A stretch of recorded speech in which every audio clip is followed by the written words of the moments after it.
मैं हूँ अल्पप्राण और महाप्राण। अल्पप्राण जिन वर्णों का उच्चारण करते समय हमारी प्राण वायु अल्प मात्रा में बाहर निकले उन्हें अल्पप्राण कहते हैं।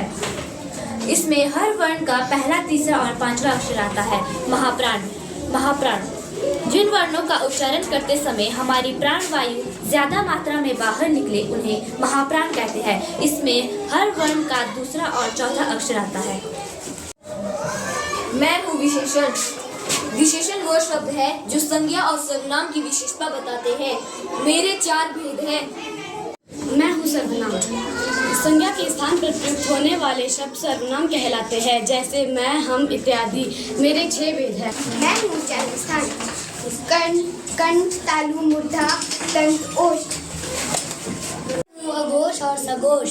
अघोष वर्ण जिन वर्णों के उच्चारण में स्वर तंत्रियों में कंपन नहीं होता है उन्हें अघोष वर्ण कहते हैं। यानी कि हर वर्ग का पहला और दूसरा वर्ण। सघोष वर्ण जिन वर्णों के उच्चारण में स्वर तंत्रियों में कंपन होता है उन्हें सघोष वर्ण कहते हैं।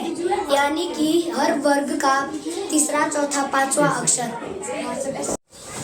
मैं संज्ञा हूँ। जिन विकारी शब्दों से किसी व्यक्ति, स्थान, वस्तु और भाव का बोध हो उसे संज्ञा कहते हैं। व्यक्ति जैसे रोहन, समीक्षा। वस्तु मेज, कुर्सी। प्राणी जैसे गाय, बैल।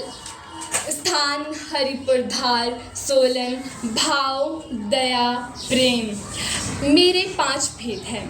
व्यक्तिवाचक संज्ञा, जातिवाचक संज्ञा, भाववाचक संज्ञा, द्रव्यवाचक संज्ञा और समूहवाचक संज्ञा। धन्यवाद। मैं हूँ शब्द। वर्णों के सार्थक समूह को शब्द कहते हैं।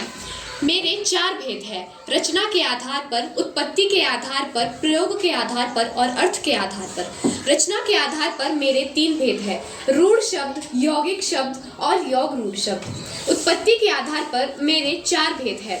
तत्सम शब्द, तद्भव शब्द, देशज शब्द और विदेशज शब्द। प्रयोग के आधार पर मेरे 2 भेद हैं। विकारी शब्द और अविकारी शब्द। अर्थ के आधार पर मेरे 4 भेद हैं। एकार्थी शब्द, अनेकार्थी शब्द, पर्यायवाची शब्द और विलोम शब्द। धन्यवाद।